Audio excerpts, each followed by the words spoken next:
morning newspaper briefing. My name is Dabaru Gifts and I have Mr. Mustafa Abdul Malik with me today. Good morning, sir. Good morning. This is the show where we bring you newspaper headlines that made it to Nigerian dailies this morning. And I'll start off with the Punch newspaper. The major headline here says, Presidential race, Tinubu, Wike meets in UK, PDP talks wobble. Rivers important for 2023 election victory, Amechi lukewarm. Presidential candidates men. Wike has not told us he is leaving PDP, but he is not in Nigeria, says Governor's Associate. Also, PDP assembles 100 witnesses, says Oyetola's petition, time wasting. Cultists shoot rival dead in Lagos restaurant, suspects nabbed. 12 NMPP supporters, passengers die in Nasarawa Ondo crashes. The next paper is the Guardian newspaper, and it has it that Wike raises stake, leads PDP governors to meet Tinubu. Obi meets Ifeanyi leader Adebanjo in Lagos. Northwest states indifferent to 2023 elections over insecurity, Shetima. Shoyinka, same faith ticket controversial, ill-timed. Why Tinubu deserves to be next president by Keyamo. Also, Serap NGE sue FG as stakeholders urge downward review of TV radio fees. Income diversification, improved interest margins, lifts Zenith Bank's HIPBT to 130 billion naira. Daily Trust newspaper has it that Tinubu Wike's London meeting rattles PDP article. Rivers Governor may work for APC, source. Former VP mom. We're working to resolve PDP crisis, BOT chair. The next paper is the This Day newspaper, and it has it that INEC electoral process incomplete without offences commission. Backs bill seeking establishment of electoral courts, asks AGF to steer clear. Says it secured 60 convictions in 125 cases from 2015 elections. EFCC rejects bill as PLAC requests reduced penalty for ballot snatching. Bajabiamila electoral crimes help riggers take control of governments. The next paper is the Vanguard newspaper, and it has it that 2023 Tinubu meets Wike, 2 PDP governors in London. 6 horse trading to work against Atiku. Wike playing anti-party politics, ex-VP's camp. Says Wike can't kill PDP. Rivers governor's man dumps PDP, moves to APC. BOT to receive reconciliation panel reports today.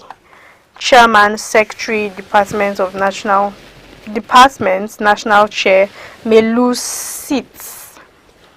Prosecutes high-profile sponsors of electoral offences, INEC.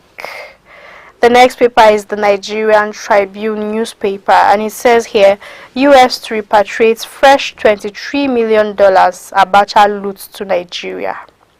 This repatriation brings total amount of funds repatriated in this case by the U.S. to more than $334.7 million U.S. ambassador to Nigeria. Also, PDP crisis. Wike, Makinde, Ortom meet again in France, parley with Tinubu in London on the cards. The next paper is the Daily Sun newspaper, and it says here, ballot snatchers, vote buyers risk 15 years jail terms. As reps move against electoral offenders, INEC seeks clamp down on sponsors. IPOB goes after kidnappers of 4 Reverend Sisters as abductees regain freedom. Also here, PDP BOT chair insists Ayu should go. Wike can't decide Rivers votes, Lamido. US signs pact with FG to return $23 million Abacha loot. The Leadership newspaper has it that Tinubu Wike meet in London as PDP reconciliation drags. Also, broadcast license editors Serap sue PMB, MBC as stations strive to meet deadline today. Radio Kwara, Borno Radio, IBC, ABS meet deadline. Niger asks for extension. Rivers can't meet deadline official. We can't disclose stations that have paid, MBC. Workers fear loss of jobs, beg for deadline extension. If MBC succeeds, 200 stations may go, NUJ. Leadership to collaborate with NDLEA to tackle drug abuse. Also on the leadership newspaper, stakeholders ask PMB to intervene in planned sale of Polaris Bank. FGUS sign agreements on return of another $23 million Abacha loot. Lastly, we have the Nation newspaper, and it says here, PDP crisis, stop bragging, Lamido tells Wike supporters. Ex-governor faults PDP BOT chairs stand on party leadership. ASU plans indefinite strike. Congresses end in 123 branches today. Also, $33 million power deal finance power ministers to face reps. INEC, EFCC disagree on Electoral Offences Commission bill. Those are the headlines we have. We'll go on a short break. When we return, we'll be discussing these newspaper headlines. Please stay with us.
Welcome back. Mr. Mustafa, I think we'll start off with, as usual, the story that is on basically all of the newspapers, which is the PDP crisis. I think it has taken a different dimension now, as we are told Wike and two other governors have met with Tinubu in London. I think it is already, it's kind of clear, we can't make conclusions, but it's kind of clear that this is like an alliance. Alliance, where it is heading to. Exactly. So what's your take on this development? Well, I believe that those actors within the PDP, I don't think the Wike is taking them by surprise. I don't think so. Because if it is the other way around, they will equally do what Wike is doing now, because whoever is a politician, whoever calls himself a career politician within aspiring to be something within the political space in Nigeria has interest. Well, first and foremost, you observe that Wike was an aspirant in PDP. Eventually, their party primaries was held, and we know the intrigues that happened during the primaries, and eventually Atiku Abubakar emerged the winner. Well, I believe that what happened, if you observe very well, Wike, right from that primary election, he has been speaking. First and foremost, he talked about the processes that led to his defeat. He accused some of his governors within the neighboring state, within Rivers. He accused them of working against him. Well, it's politics. Now he has taken it to another level whereby all along, weeks ago, we saw the Speaker of the House of Representatives, Femi Gbajabiamila. He was there in Rivers to commission the project. Likewise, Governor Sanwo-Olu of Lagos, who is also an APC member, he was there too. We saw how Governor John Kayode Fayemi was in Rivers too. So all these are processes. And towards the end of the process now is what we are now seeing. One would expect to say, okay, Governor Wike, if he's aggrieved, he will work. Let's remember that Peter Obi of Labour Party too was there too, to see him too. So one would expect to say, okay, if Governor Wike is leaving PDP, he should be able to work for a new platform like Governor Peter Obi, but that is not the way politicians reason. Politicians, the politicians are strategists. They look at the possibility of the future. They put it into consideration. Probably must have like read in between to say, okay, look, if I support somebody like Peter Obi, he may not win, and if he don't win, I'll be at the losing end. He will be at the receiving end. Then he decided to say, okay, let me give a trial to somebody like Tinubu, and that is exactly what he's now doing. If he can be able to deliver the votes in Rivers to Tinubu, it means he will have a stake in the coming government. But there is another problem there. The problem there is that before now, we have Rotimi Amechi, who has been a stakeholder of the party within the state, Rivers State. He has been the party chieftain both at the national level and as well as in the state. APC did not function in vacuum. APC functioned because some persons ensured it survived in Rivers.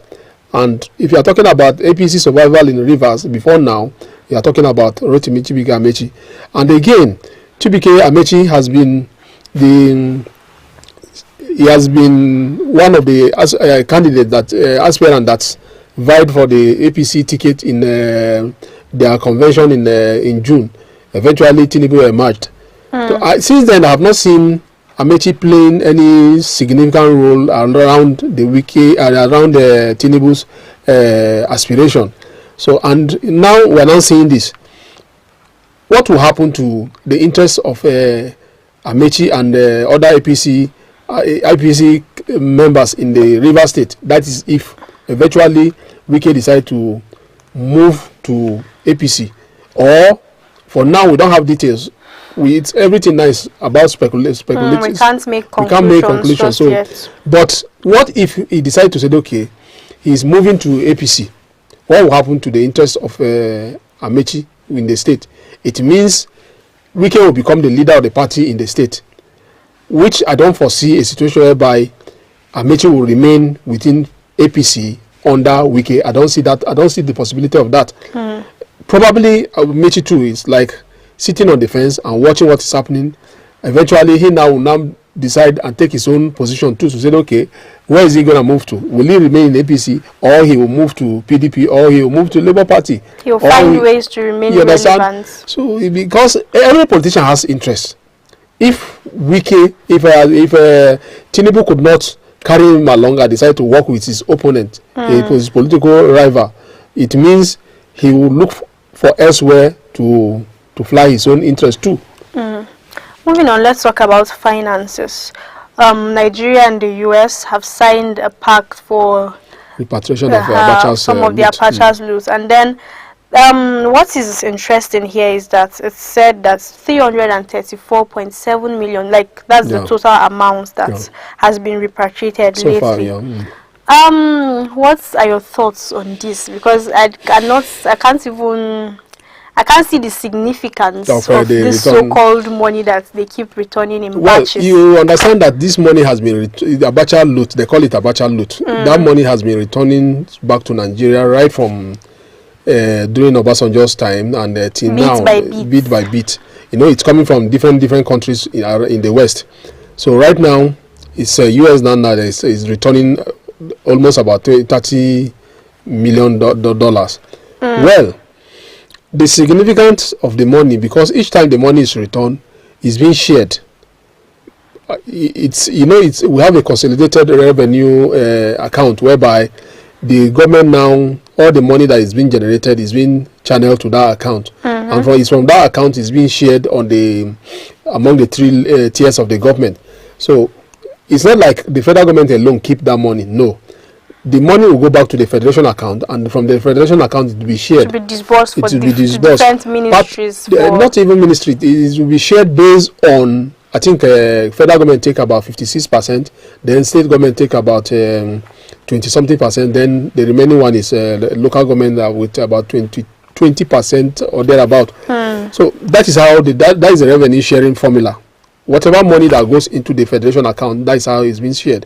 So, but so far we cannot see instead of that, it's just that it's a legal, it will lead to a constitutional issue. Otherwise, to me, I prefer such money. When such money is returned, the money should be channeled to capital project, whereby to say, okay, if that money, if we require like $1 billion for a particular road construction, the money should go into funding a particular capital project, whereby Nigerians will be able to point at it to say, okay, so amount of money that was looted from Nigeria was returned, and this is the proceed of such money. But in this case now, you discover that the money will be shared among the three tiers of the government, and then nobody can point out exactly what the money was used for. That is the case here. And you discover that Nigerians outside there, they keep on saying that, look, every time we'll be hearing about return of fund, at the end of the day, the money will be relooted. Exactly. That is what they are saying. To me, this money should even be used to repay the debts that we have.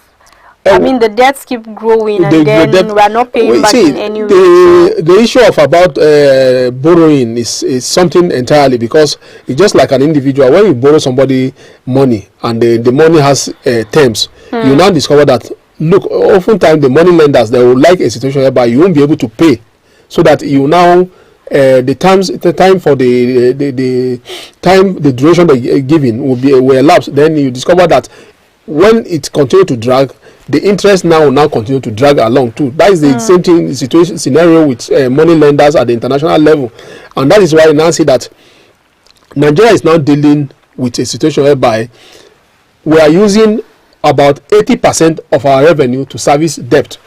So if we can decide to say, okay, even if they mop up all the money, it won't be able to solve the issue of the debt borrowing and the interest that goes with it. So, but if a situation whereby we said, okay, that money is returned, and this particular one that is going to be returned now, let's assume that we have a particular project within Abuja, for the federal capital, being the federal capital of Nigeria, to say, okay, this is a monument. If we invest this money in a particular monument, and it will stand the test of time, and it will last for a very long time to come. You know, in such a situation, Nigerians will now have something to point at, to say, okay, during the time of Abacha, he looted money, and this money was returned back 25 years after, and this is what was used. The money was used for, but not in that situation. We are dealing with a different situation entirely. Moving on, INEC and then the House of Representatives are not really in agreement concerning the offences commission and stuff like that. And then I think this is somewhat important. Left to me, it is important, but I'd like to hear your take on that. Well, you see, the entire electoral process starts from like what we are now saying. So it's electoral process. It's in three phases: the pre, the election itself, and the post-election. And the post-election didn't stop by announcing the result of the election. No, there are some other event too that goes along with it. For instance, we have the tribunal, we have prosecution of the electoral offenders, and then this is where the Electoral Amended Act did not take into consideration some of those things there, and that is where the National Assembly is coming into it now. Like, for instance, the issue of the offenders, people that buy votes, what will be their punishment? People that snatch ballot boxes, what will be their punishment? And that is exactly what they are trying to do now.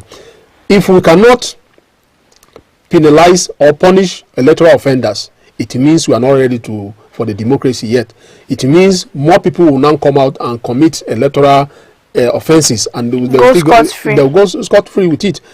we cannot deepen our democracy when we don't punish the offenders. Exactly. Like for instance, like in Ekiti, we have seen viral videos of people buying votes, and we saw how EFCC now moved in and made an arrest. What happened to the case? That is the situation now. Although the good thing, according to the INEC chairman yesterday, he said they have had the cost of prosecuting about 125 cases, and out of it they have succeeded in convicting 60 persons. So it's a good way to go, but we still call for more to be done, because 60 persons being convicted for electoral offences is not enough. You understand? We're talking about a nation of 36 states. We're talking about 774 local government, and we're talking about a situation whereby over 30 million voters have interest in the election. So, and in 2023, some people are speculating that we are going to record almost about 60 million votes. So, for us to have a meaningful and credible election, the process must take into consideration offenders of electoral process.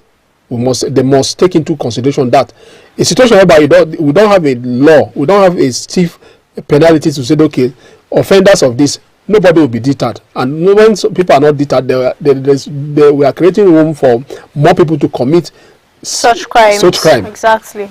And we're trying to actually tackle this crime. So how else, if not punish these offenders so that others they must be punished. They must be punished. Let me even remind you, like late Brian Mantu, the former deputy Senate president, he came out specifically. He said, "Look, that in social election we rigged it. That he said it, that we in the PDP we rigged that particular election, and he was like saying that God should forgive him. You understand? In such a situation, I know quite okay that it was passed, but we should be able to have laws on the ground to say, okay, people should be afraid of their acts. And talking about it so casually, and then nothing was Yes, and nothing happened. So you discover that we are creating room for more people to commit such crime again and again. Exactly.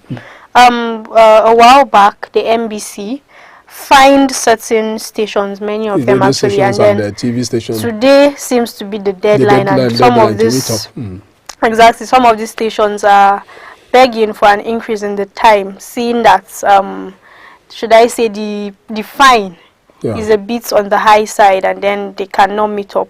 Now the concern is that a lot of these stations might not be able to meet up, and then a lot of them will be closed. As NUJ said, 200 stations, I beg your pardon, may go. That is a whole lot, and then it's I think it's a huge blow on the media. Well, imagine 200 stations being shut down. You understand? So the thing is that I think the government itself doesn't understand the media business itself. Some of these radio stations or TV stations, they are not like revenue generating, though they generate revenue through advert here and there, but is that enough? Because apart from, say, they are disseminating information, or they are in the business of managing information, they actually create a platform whereby they are employers too. They have workforce, and people are working in such stations too. So there are some aspects that government need to put into consideration to say, okay, if they are not meeting up with the renewal of their licenses, which is I don't know, is it 5 years term or something like that? So if they are not meeting up, it means something is wrong somewhere, and government cannot just move into action to say, okay, because they are not meeting up with the payment of the levies, shut down. What about the Nigerians working in such stations? I believe that probably the term of the payment is not too relaxed enough. Otherwise, if a particular station know that, look, so year I should be able to pay, I'm going to pay a certain amount of money, at least they should be futuristic. They should plan ahead to say, okay, they will meet up. Although we have our Nigerian factor, circumstances. Everything that has to do with government, people do not believe that it's a free thing. So they won't. They take it for granted. They take it for granted, and that is why they are being caught at this time now. Apart from the stations that belong to state government here and there, you now discover that you have private stations too. I think one AIT2 and the Silverbird and some other stations too are affected too. So these are stations too that they are not government owned. They have to go extra mile to generate their revenue to meet up with their target to their viewers and their listeners. They have to meet up their target daily. They have to talk about the issue of diesel, whereby some of them they now run on their power, independent power stations to generate their power too. This form part of the cost of doing business, which is rising on daily basis. Then you talk about overhead costs of paying their staff. So it means that it's so difficult for them to be able to meet up. And that is the challenges they are having. So, and they are begging on the government to say, okay, give us more time. Government should listen to them to say, look, government is for us and we too are for the government. So they should listen to them instead of coming after them to clamp them down and say them close the stations down and send Nigerians out to the labor market. They should put into consideration their interest. That would be a lot of Nigerians sent back to the labor market. So we really hope something is done on that issue. That's the news we have today. My name is W. Gibbs and I've had Mr. Mustafa Abdul Malik. Please subscribe to our YouTube channel. We are Aspheric TV on YouTube. And also follow us on all of our social media platforms. On Instagram and Twitter, we are Aspheric News. And on Facebook, we are official Aspheric News. Thanks for watching. Bye.